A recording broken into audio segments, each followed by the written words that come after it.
Hi, everyone, and welcome to STAT's virtual event, The Pandemic's Toll on Mental Health, sponsored by Viatris. Thanks so much for joining us today. I'm Andrew Joseph, General Assignment Reporter here at STAT, and I'll be moderating today's conversation. And before we get started, just a few quick housekeeping items. You might be used to this by now, but at the bottom of your screen, you should see several icons. Use the chat feature to chat amongst yourselves or just send a message directly to the STAT team, and that appears as STAT events. Please don't put your questions in the chat, but if you do have a question that you would like to ask one of our featured speakers, please use the Q&A feature to type your question and we will try to answer it live. And we definitely encourage you to submit your questions if you have them. I already see one in there, so that's great, thanks. In the Q&A window, you should be able to see the questions that other attendees have asked, and you can upvote the questions you would most like to see answered. We'll be taking questions throughout the chat, so please, you don't have to wait until the end to submit them. Thanks so much again for all of you being here. And before we get started, I'd just like to welcome Dr. Anna Maria Yorga, Senior Director for Psychiatry, Pain, and Inflammation for U.S. Medical Affairs at Viatris, for a sponsored introduction of today's event. Take it away, Dr. Yorga. Hello, good afternoon. My name is Anna Maria Yorga, and I'm a psychiatrist by training and Senior Director for Psychiatry and Pain for U.S. Medical Affairs at Viatris. Viatris is a new healthcare company which was formed late last year to the combination of Pfizer, Upjohn, and Mylan. I'm very excited to open today's panel discussion to discuss the challenges we've seen related to the pandemic and the global impact it has had on mental health. I want to start by sharing that each year, 41 million people die from non-communicable diseases or NCDs, including cardiovascular disease, cancer, diabetes, chronic respiratory disease, and other conditions. These patients are at heightened risk of developing COVID-19 and suffering from its complications. Vulnerable patients, including those with existing NCDs, need to be protected and assisted in responsibly managing their underlying chronic conditions, including mental illnesses. Perhaps what's the most significant about COVID-19 that it has revealed gaps where the system has failed to protect these patients who are at substantially higher risk of becoming ill and have a more severe course of illness and death. Barriers to mental health have existed long before COVID-19. The pandemic and our responses to prevent its spread have presented significant challenges to the continued care of patients with these chronic conditions due to isolation, fear, and other compounding factors. To better understand the impact of COVID-19 on those living with the NCDs, Viatris has partnered with Carenity, a global digital community supporting 5,000 patients and caregivers, and also separately with the International Alliance of Patients Organizations, and has recently surveyed nearly 10,000 individuals across high and low-income countries, including Italy, Spain, UK, Brazil, and the Philippines. While we're still finalizing these results, initial findings of the Carenity survey show significant disruption in care and overall health for many at-risk populations, especially young patients and those living with NCDs, with the pandemic taking a toll on their mental health. Many feel isolated and are adopting unhealthy behaviors as a way to cope with the stress of the pandemic. Results will be published in a healthcare journal later this year. However, what these findings do reinforce is the need to place a significant emphasis on mental health across the globe and for care that combines the social, psychological, and physical aspects of healthcare. We need a holistic, integrated care approach that looks at NCDs, communicable diseases, and emerging health crises by focusing on building reliable healthcare systems that support vulnerable populations. To put it pointedly, we need to promote a shift in the perspective from sick care to preventative care, where solutions are focused on root causes. At Viatris, we believe that the cost of instituting preventative measures around NCDs is far lower than it would be if countries did not invest in this type of care at all. This past May, Viatris and the partners at the American College of Cardiology Heart Federation and NCD Alliance launched the NCD Academy, a free, interactive, web-based educational platform for healthcare professionals to improve the prevention and treatment of NCDs. We recently took the program to the next level by launching a series of mini courses specifically designed to help HCPs treating patients that have underlying health conditions during the COVID-19 pandemic. This year, we have plans to launch a series of lessons exclusively targeted at helping HCPs care for patients with mental illnesses. We also recognize the burden of NCD is evident across all countries, but that there are distinct differences among regions which suggest that the need for targeted intervention strategies. Viatris has also developed country-specific strategies and strong collaboration efforts with multi-sectoral partners to provide tailored solutions that address specific unmet needs and connect people to products and services. Our mission is to empower people worldwide to live healthier at every stage of life. And true to this mission, we are committed to continuing to bring resources to primary care physicians and patients looking to combat mental illness.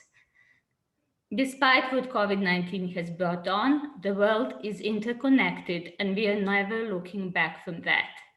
As we look to the future, we have an opportunity to strengthen our health systems to ensure that they are set up for success long term. We need to build back better.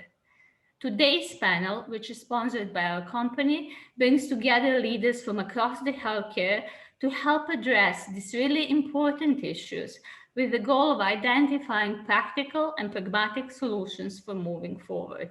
Thank you very much.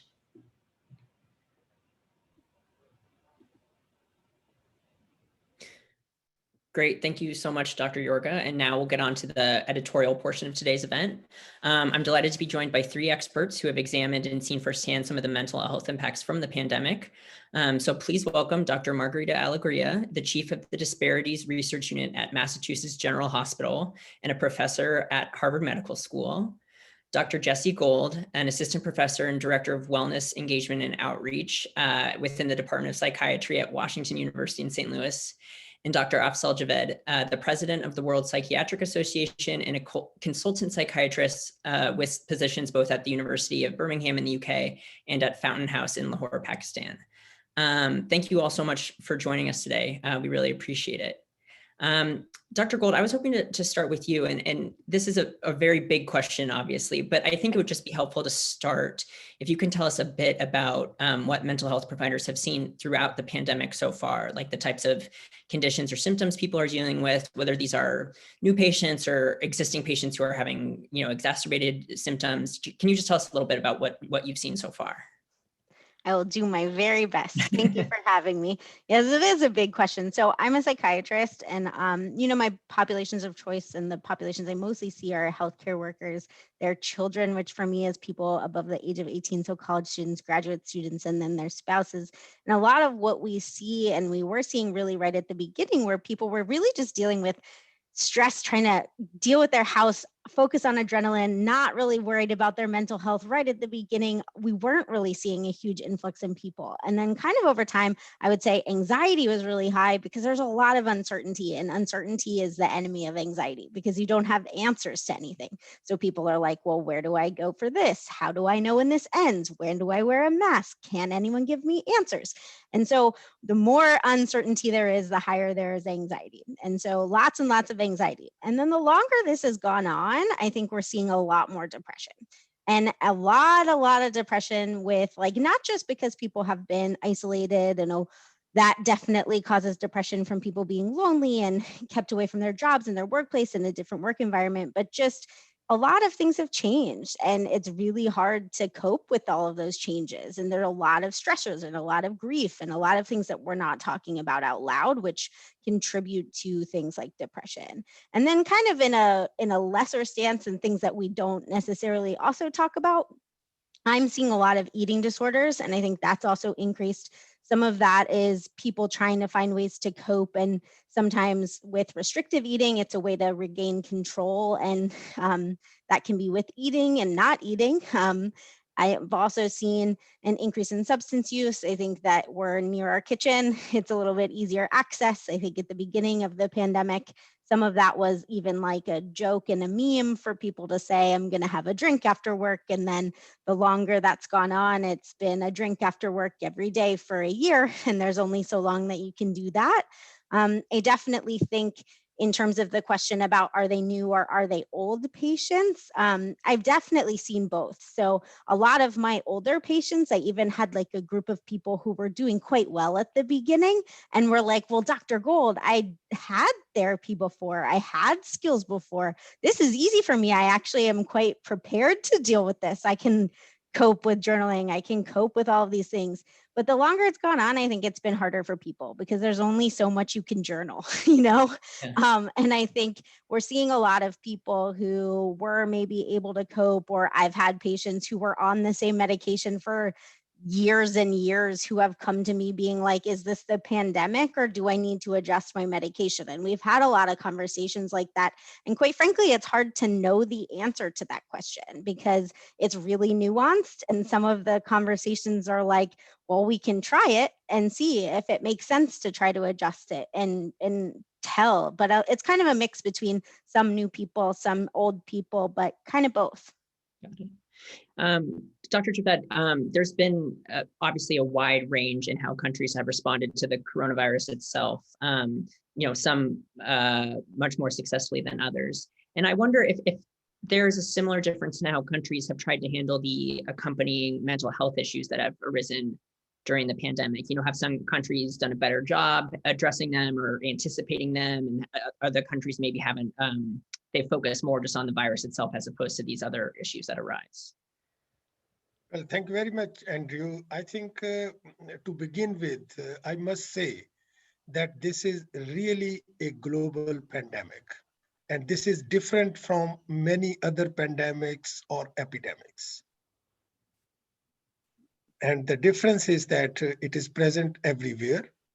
There is no culture, there is no country, there is no gender, there is no age which is immune or which is resistant to this particular infection.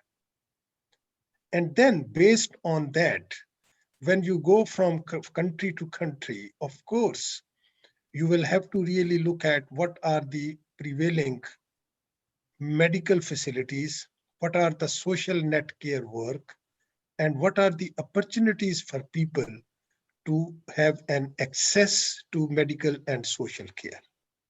So obviously with these differences, the perception is different in different countries. The developed world or the Western world is more structured in terms of the healthcare delivery system. Whereas if you go to the low and middle income countries, then you will find that there is less emphasis on the delivery of care in terms of the community care. World Psychiatric Association has got a sort of a membership all around the world. And we are getting a lot of interesting feedback from our members. Some communities do not consider this as an infection. Some communities do not think that the medical profession has got an answer to this. And in many places, people are still going to native healers, traditional healers, or contacting those services which are not in the mainstream.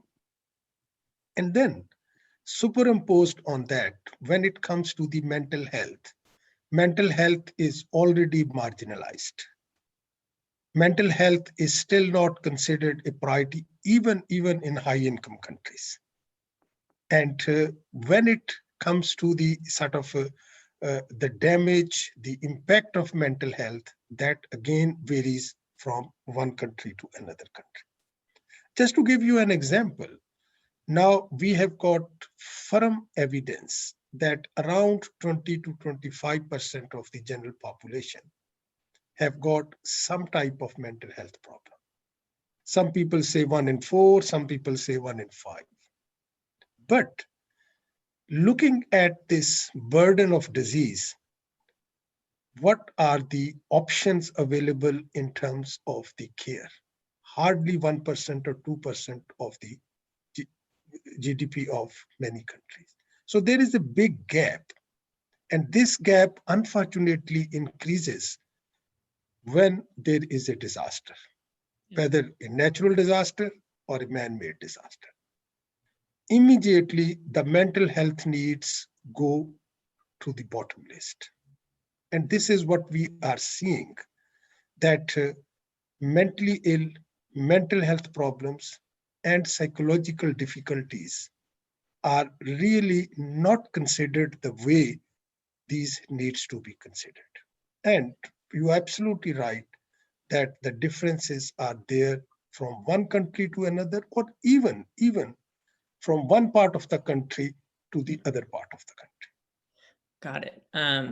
Thanks for that. And Dr. Alegria, I think just to bring it back to the U.S. a bit, at least one of the striking things about the pandemic, at least here, is that the impact has not been borne equally. There are big disparities in who's getting infected and who's dying. And I wonder if there are any signs of those disparities sort of carrying over into the mental health area, and like how researchers like you go about tracking that. So thanks for that question, and thank you for inviting me to be part of this panel. It's a great opportunity. First of all, I wanted to say that yes, we see the disparities not only in the COVID epidemic, but actually they are very parallel to the mental health needs of populations that we see right now. So for example, we see huge drastic needs in anxiety and depression, both of Black populations, Latino populations, and Native American populations. So huge disparities in terms of the symptoms of anxiety and depression. And like Dr. Gold said, we actually are seeing much more. We're seeing higher rates of suicide, of intimate partner violence, of sleep disorders. So it goes the whole way. I think we track it basically. For example, there's a lot of great survey data that's being collected in the US, like the pulse surveys that are being done by the CDC. There's surveys that are done by other entities that collect this information. And so they look to see what's been happening. And what we've been seeing is an increase over time, like Dr. Gold was saying. We right now have around 40 to 42% increases in people in the US reporting high levels of anxiety and depressive symptoms, which is really, I would say, pretty scary. And then second, we're also seeing higher rates of people reporting considering seriously intentions of suicide. I do want to go back to Dr. Javed. There's a lot that can be done. So I want to really talk about the opportunities, because this has really shown us that not everything is medical care. Yeah, definitely. We'll get to that for sure as we look forward. Just a few more things about sort of where we are now. Dr. Gold, so you focus, as you mentioned, a lot on mental health and healthcare workers. And actually in an opinion piece for STAT that you wrote all the way back in last April, you wrote, quote, "Many healthcare workers are barely keeping it together. They are anxious and they are afraid.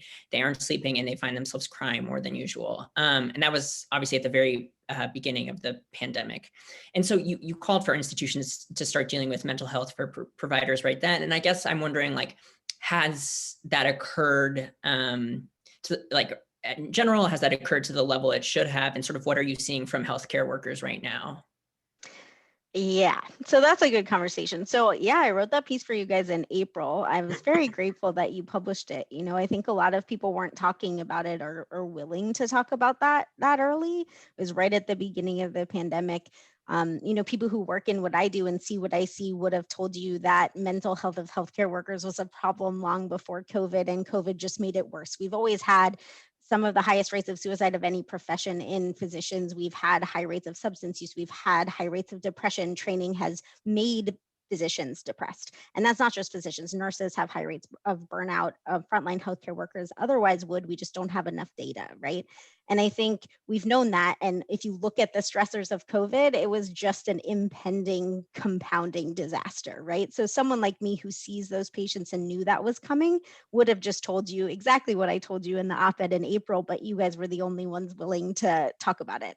And I think, you know, seeing this and then seeing it was a year and that it spread across the country and that it's still going on and that the healthcare workers haven't had a break. I don't know that I could have predicted that. I think when I wrote it in April, I was hoping that it would have been more contained and not been all across the country, and that they would have been able to have a time where they could sleep, and that they would have been able to say, okay, we got the curve under control, and that it hadn't been an onslaught consistently of like the highest rates of death they'd ever seen in the hospital, and nonstop no sleeping and worrying about getting infection and bringing it home, and consistent trauma, and, you know, this just like worry that they don't have enough beds or enough vents or enough supplies. And, you know, we just didn't have that end, right? And I don't think I could have told you that that was going to happen. And I think the just consistent and persistent heaviness that that's been for healthcare workers across the board, across the country, with like relentless trauma, I don't know that we know what that looks like for them. And we have a system where healthcare workers really have never sought help or like to talk about help seeking. We're really caregivers and not care receivers.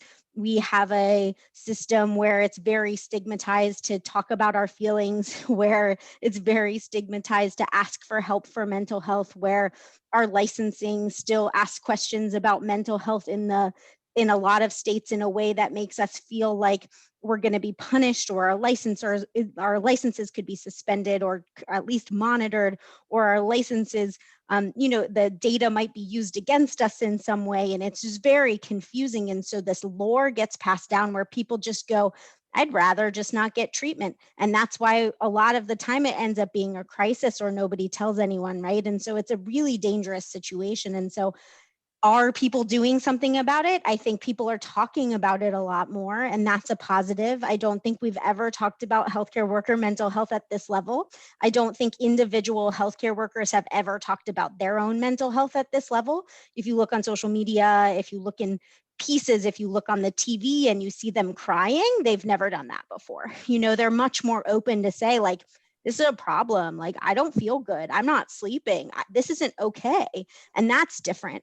Our healthcare system seeing it and changing, that's going to be a process that requires cultural change, that requires long-term investment, that requires knowing that you can't put a Band-Aid on this, that requires saying that this has been a year, but this is going to be years. And they can't say, I'm going to throw money at this tomorrow, and when the pandemic's over, it's over, because this, like, mental health outcomes for healthcare providers from this is not going to end when the pandemic ends. It's going to keep getting worse. So I think that we have to see that healthcare systems make investment in the long term in their workforce, or everybody's going to leave, or find a workforce that cares about them more. So I think we have to see that change. And I don't know that I've seen that everywhere. I've seen that some places, and I have seen the conversations change, but we have to see it more universally. Got it. So we have a question here from Wesley Dean, and I'm going to combine it with one of my questions, and maybe Dr. Alegria, I'll put this to you. But so the question from the audience is, at our pediatric hospital, we've seen an influx of teens in crisis, as well as many cases of child abuse. If you touch upon the pediatric population, and I was going to specifically ask, you've written about mental health for kids as a result of the pandemic, many of whom have been out of school for a long time or lost, you know, social connections. And also like disparities within that. So yeah, please, can you talk about that? It's extremely serious for, especially we're seeing for emerging adults, the 18 to 26, that group is super high. But for kids, we're seeing a lot of problems in domestic intimate partner violence that the kids see because the parents can't leave the home.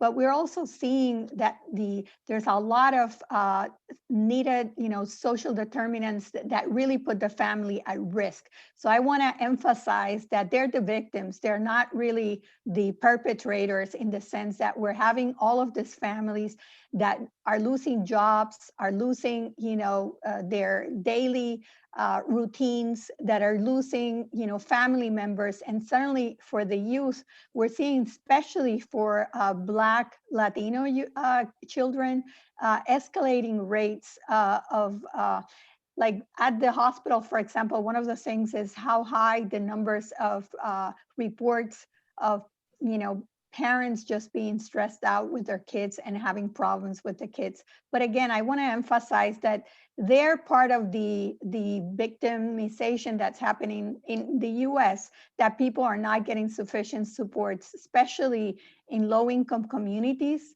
that are really dealing with, insufficient food, that are dealing with not knowing where to get, like, take for example the vaccine. People don't know, it takes, a navigator to know where you have to call and where to get it. So these people are really suffering. I wanted to raise the same as Dr. Gold raised for the healthcare workers, for the essential workers that are going exactly, firemen, teachers, people working in the grocery stores.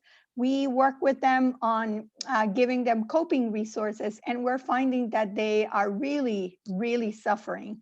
And the suffering is really transmitted to the kids to the effect that they're asking us, could you do the same that you're doing for us, for our children? And we're getting the pediatric units to ask us, can you please put in place things for the kids?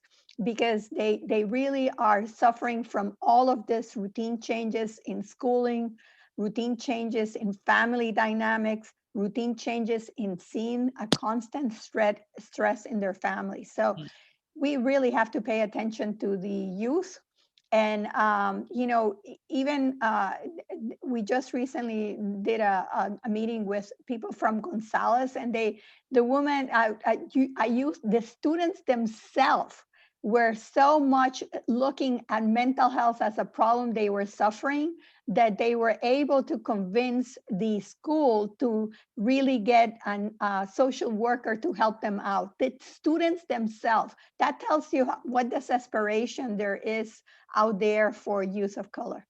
Got it. Yeah, I think so. You were referencing a city in Central California where that's populated mostly by immigrant families and farm workers, Gonzales, California, right? Okay. Right, correct. So you mentioned vaccines as causing as one cause of stress in the U.S. And just to take that in a different direction, Dr. Javed, in your role as president of the World Psychiatric Association, you wrote a letter to health ministers around the world last month, calling for people with mental illness to be included in vaccine priority groups. Because as you wrote, quote, people with mental illness are more likely to be infected by COVID, and that once affected, they have much higher mortality rates than the rest of the population. So can you explain why people with mental illness are more likely to be infected and have severe consequences by the virus? And are countries that you're seeing sort of accounting for that in their responses, whether their responses generally or with vaccine priorities? Well, Andrew, to begin with, unfortunately, medical problems, medical morbidity is more common in chronic mentally ill. And there are many reasons for that. Social adversities, their lifestyle, their predisposition to many precipitating factors. And over and above, now there is ample evidence that mentally ill die prematurely as compared to the general population. So this is a group that is already vulnerable for developing physical health complications.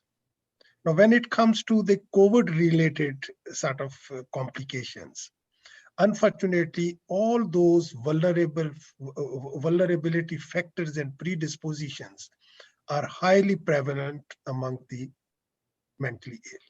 So if they get any infection, the chances are that their lifestyle, their socioeconomic status, their poverty, their deprivation, and so many other social factors actually increase the chances of their complications. So that is one major aspect. The other one is that despite COVID is now with us for almost more than 1 year, there is still a lot of uncertainty about the treatment.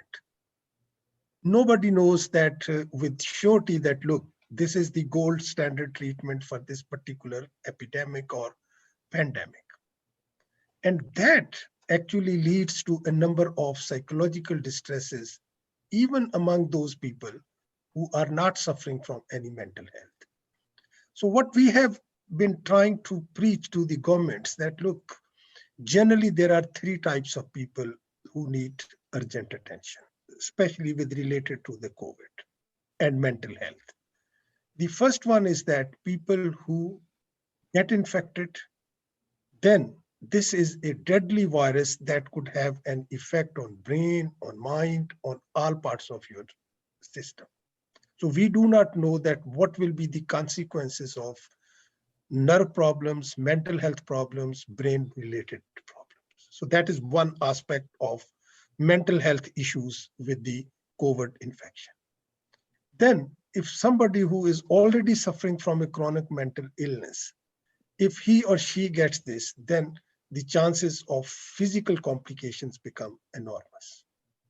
But there is a third group as well.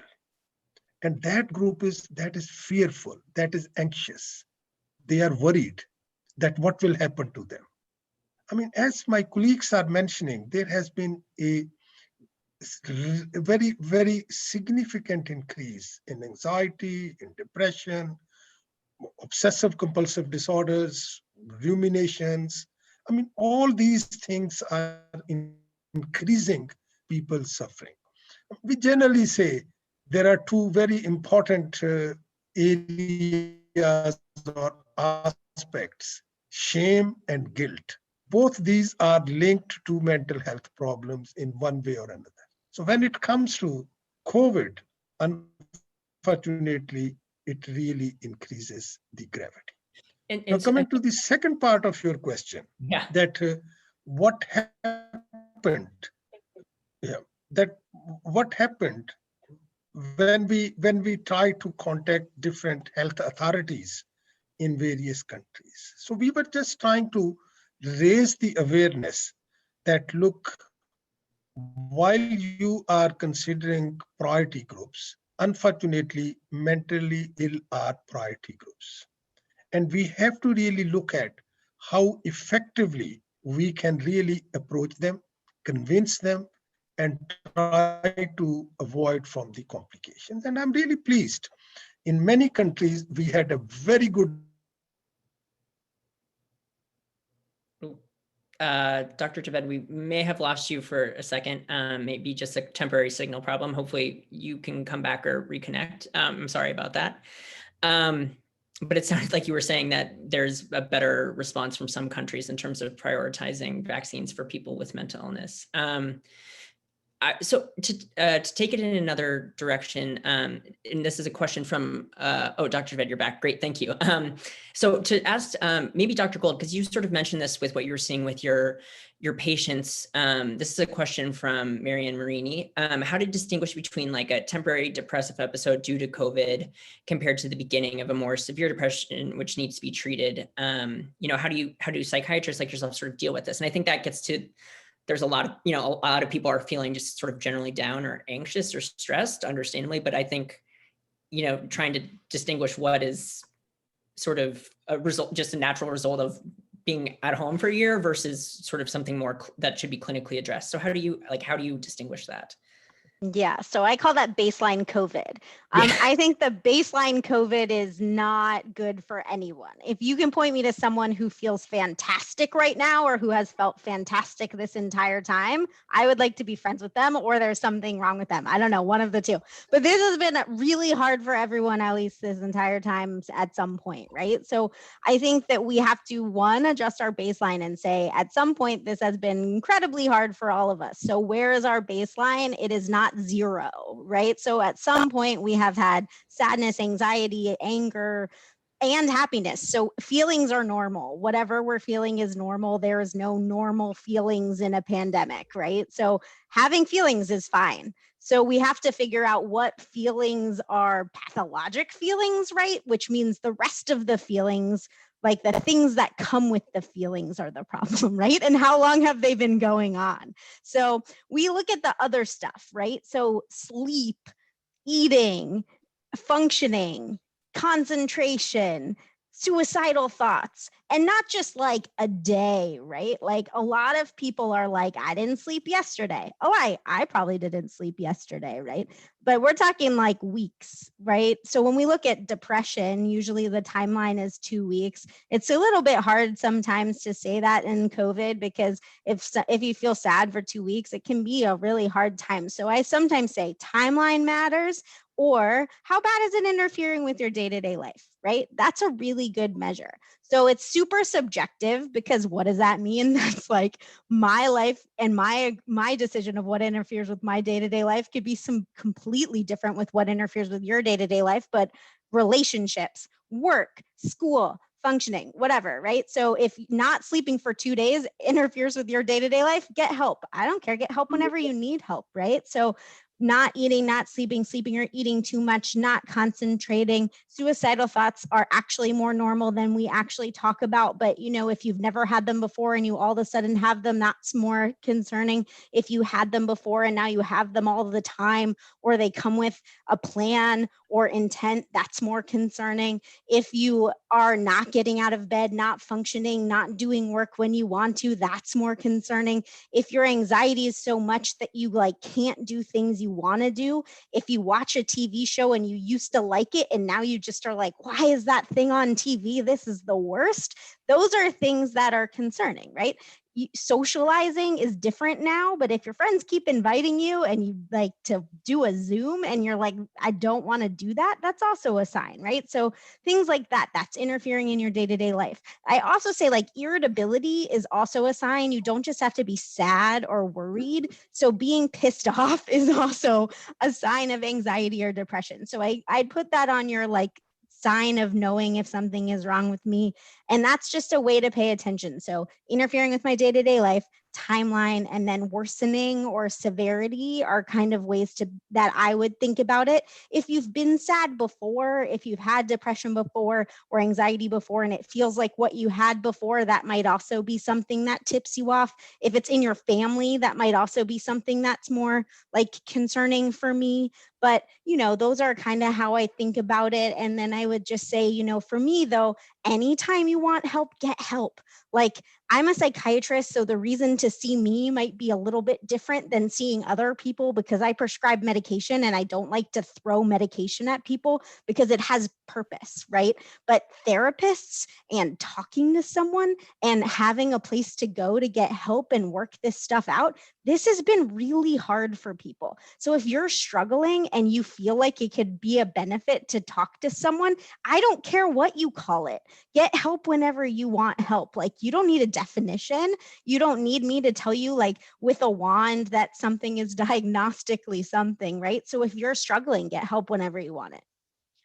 Great. I think one thing that's kind of emerged from a bunch of the topics you've all addressed is that, and I'm certainly guilty of this, sometimes thinking of like physical health and mental health, and they're in separate buckets, and or thinking of mental health as it's, you know, separate from things like, you know, food access or intimate partner violence, like you were talking about, Dr. Alegria, and, you know, Dr. Javed, you were talking about the connection between mental illness and COVID itself.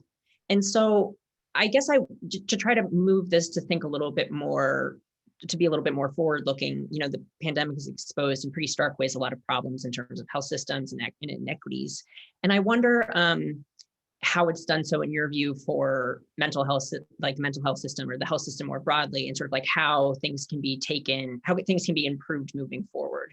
And maybe Dr. Alegria, I'll start with you. Yeah, I think there are many things that could be improved dramatically. I would say one of the first things I'll say is expanding the network of people that can provide mental health assistance. Because there's like Dr. Gold say, there's the clinicians, but we also train community health workers and peers that could actually do a lot of the job, especially at that first level where people are doing not well, and they're starting to feel like, you know, they can't really carry on. that's when we can intervene. I think the second thing I will say, it's so important to go to people rather than people to come to us.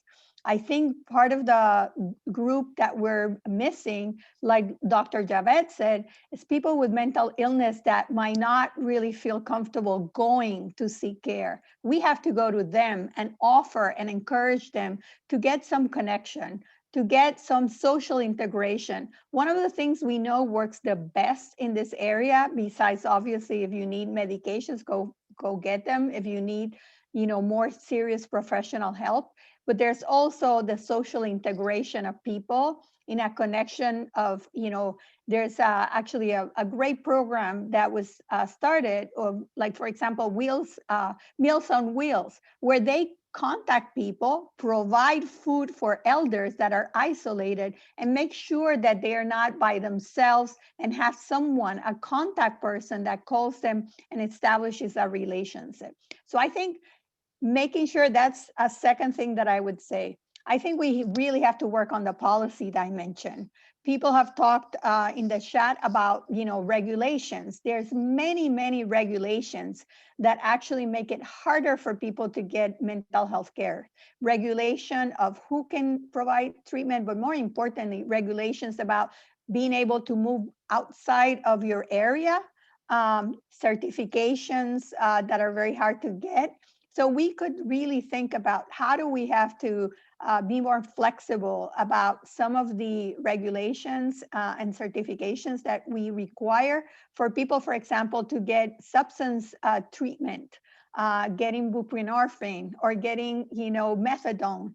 So I think there are many things that can be done besides expanding the networks, expanding the regulations, and I think making sure that we do more social integration and move to communities, either by mobile clinics or by people in the community that we can train to build capacity. Yeah, just to follow up with you, Dr. Allegria, this is a question from Ken Walker, and I think it gets at the idea of how to better integrate mental health with the rest of the healthcare system. So how are primary care physicians being equipped to deal with the potential surge in those seeking help for mental health issues? Because that's where probably that first contact happens. So I have to say that what I'm seeing with especially the primary care providers is they're themselves overwhelmed. They're not far behind with what Dr. Gold was saying in terms of being asked to do more and more and more, because people sometimes feel that's their only contact with the rest of the world. So I think we need to support them and integrate, have more consult liaison clinicians that could actually do the bridging between both sides of the equation. And not only that, I think with social services, we need to have a team approach right now, and that's what we should put in integrated behavioral health, where we have a consult liaison, we have a psychiatrist that people can go for consultation and for help if they need medications, a social person, as a case manager that can provide for social determinants, issues that people need to solve, like evictions. And then we need to make sure that those pieces talk to each other and to navigate the patient. I think that navigation of the patient to resources is badly needed. Got it. Dr. Gold, I'm going to go to you next. You're talking about people obviously should seek out help, and like there are a lot of people seeking help right now. So I was going to ask about the mental health care workforce and how you all are doing. And in chatting with you before the event, you talked about how you're worried about burnout. People are working nights and weekends, and they're feeling guilty about like the wait list they're carrying, but that's just kind of where we're at. And so that's probably a reason why it would be good if people in other parts of the healthcare system were taking on some of that burden. But what is it like right now, and sort of what are the implications for the mental health care workforce? Yeah, I appreciate the question. And I also saw in the chat that people said it's really nice that you're saying get help, but there's nowhere to get help. And I think this is really part of the problem, which is that as a mental health provider and in this like burden, like all we want to do is help people, right? And we know that there's nowhere to get help, right? The system is innately broken, and it's been broken for a long time. And all of us have said it's broken, it's broken, it's broken. And what you're seeing is an explosion of the break, right? Like it was breaking, and now there is a surge of people who need it, and it's just surging and surging and surging. And we've been saying, hey, it's coming and more people are going to need it. Help us, help us, help us. And nobody's helping. And there's only so much we can do, right? Which is that every therapist I know is working nights and weekends. Every therapist I know took back most of their clients that they had before that called. Every therapist I know like added in extra slots, and they're doing the very best they can. And then all of the sudden they burned out and they said, oh, wait, I'm a frontline worker too. I can't do this, because every single person is telling the same story that is my life.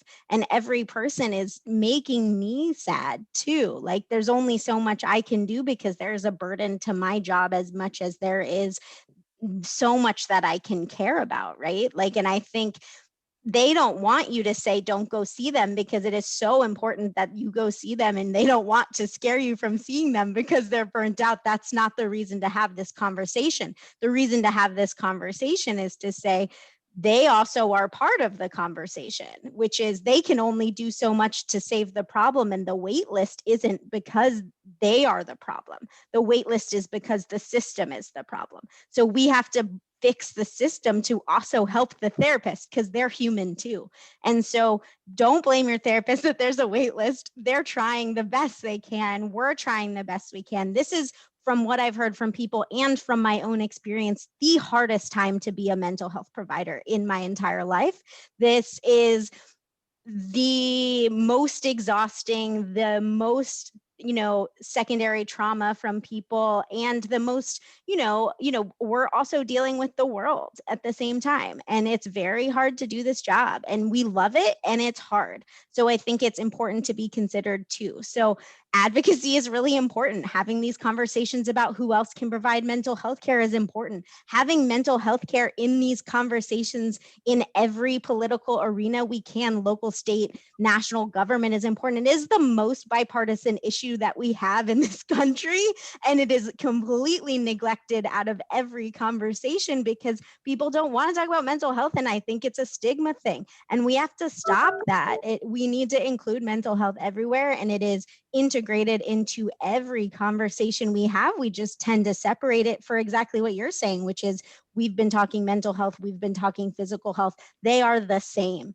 and we have to stop that. We have to put them in the same conversation, and we need to be in every single room because we should be. And we got to stop this, and we need to fix this, and we need to fix this tomorrow, not like months and years from now. Or all of you people who are telling me you can't get help now, just you wait for 2 months, 3 months, 4 months, 6 months from now.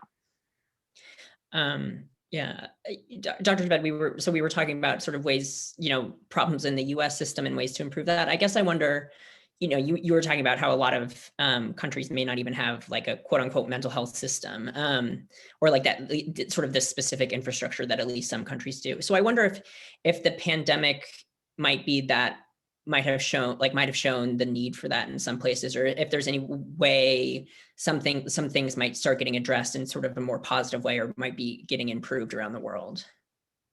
Well, Andrew, I fully support what you are saying. Of course, disasters are disasters. Of course, when you get all these difficulties, you only look at the negative side. But I think we should also try to look at the positive side. Now, this particular pandemic and disaster has shown us one thing very clearly, that we need to have more preventive measures in terms of supporting people's mental health, supporting people's mind. As a psychiatrist, I always feel that when you talk about mental health, people will immediately start thinking about mental illness. So mental health is not only the mental illness. There is a box in between mental health and mental illness, and that is the mental well-being. So if you ask me that what message we can really get from this disaster, and that is a message for health professionals, for policymakers, for social workers, that we should try to incorporate the mental well-being concept in our lives. It is not that you are only trying to train yourself to be less anxious. Anxiety is a part of our normal life. It is looking at the positive side. looking at how can we overcome our problems in terms of disasters. And this is particularly true when it comes to those countries where there are less resources. I think we need to really develop curriculum. We need to really emphasize on our undergraduate, postgraduate, medical and social faculties that well-being is a subject, resilience is a subject that needs to be really considered a top priority in terms of the public health. And I always say, if you really want to face the mental health problems, you have to take a public mental health approach and with a sort of a positive and well-being message. Somebody was telling me a very interesting interpretation that people always say, is the glass half empty or is the glass half full?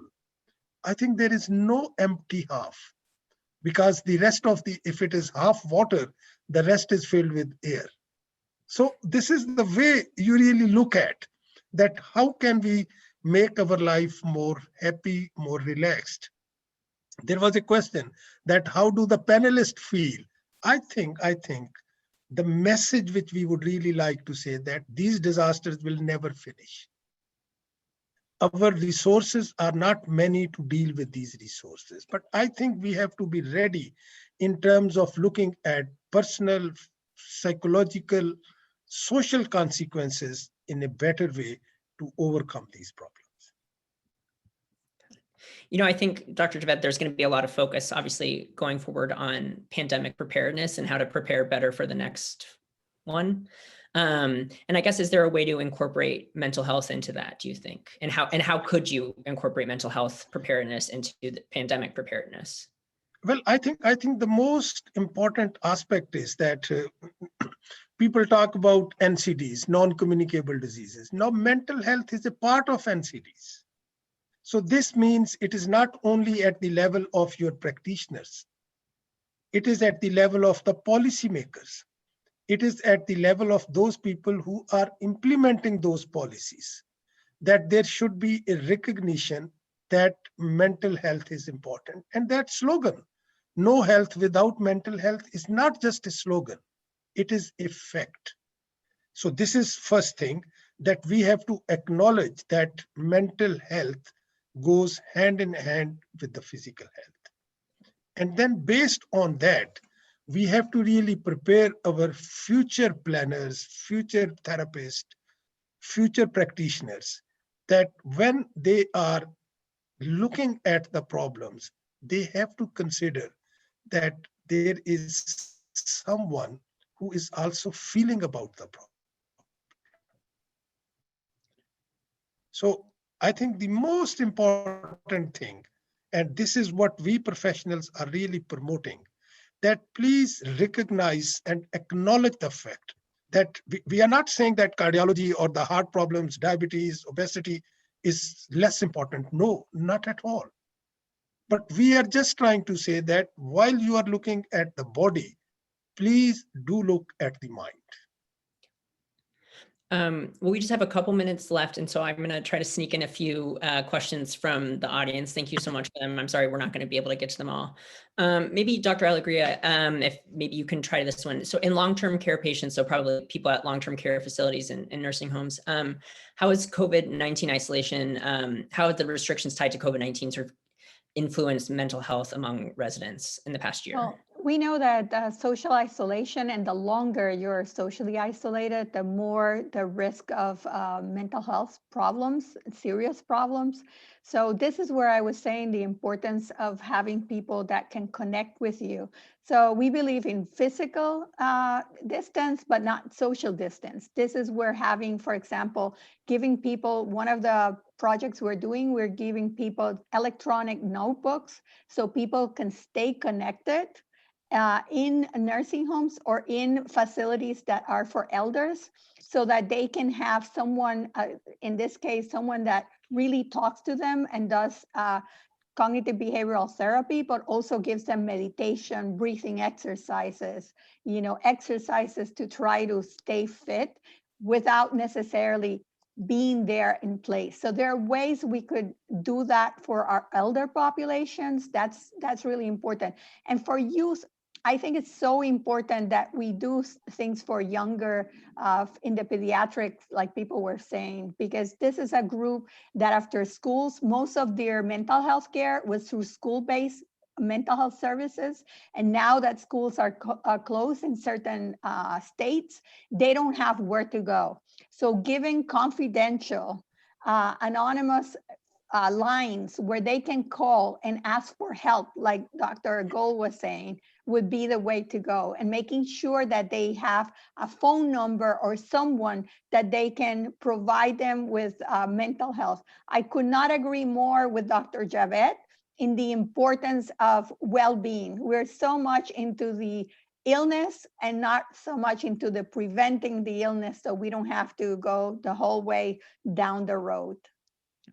One last question, maybe Dr. Gold, if you can try this one. Unfortunately, maybe a topical one. Has sort of the additional isolation and stress caused by the pandemic had an impact on people's ability to discern information and misinformation, which is obviously an unfortunate, part of the pandemic has been misinformation. In terms of mental health, like, has it been harder for them to know that mental health issues, does that affect their ability to discern what might be misinformation?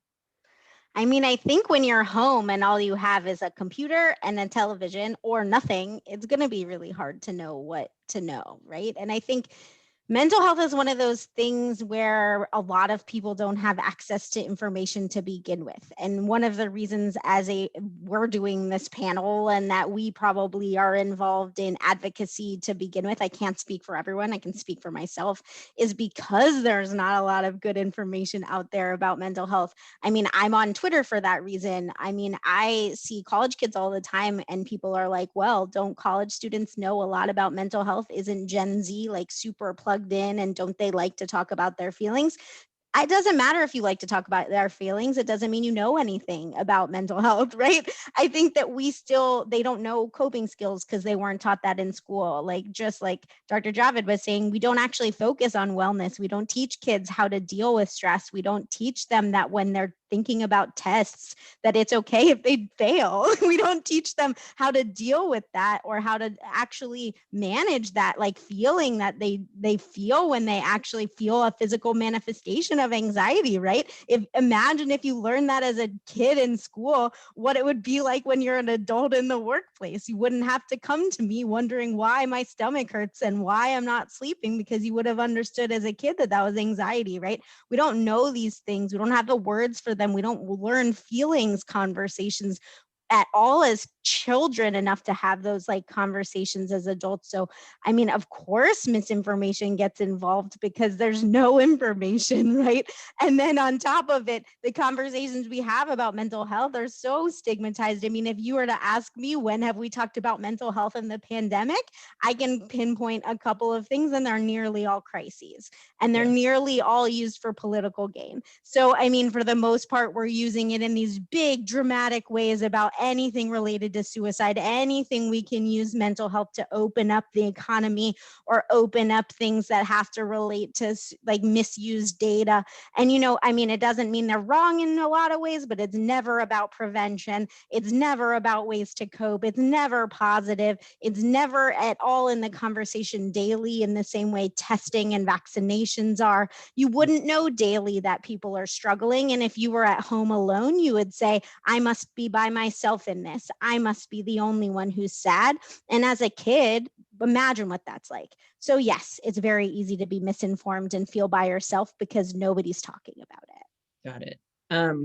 Well, with that, I think it's time to wrap this up. Thank you to our event sponsor, Beatrice, and thank you so much for to those who tuned in today, and thank you so much particularly to our panelists. It was really wonderful to have the opportunity to talk with you all. We so appreciate your time and your work going forward. And thanks to those who asked questions. Keep an eye out for our next STAT virtual event, which is March 12th, when my colleague Matthew Herper will be joined by 4 former FDA commissioners to discuss what the future might bring for the next FDA and the administration. More information can be found on our website, and be sure to sign up to join us. Until then, stay safe and be well, and thanks so much. Thank you. Thanks.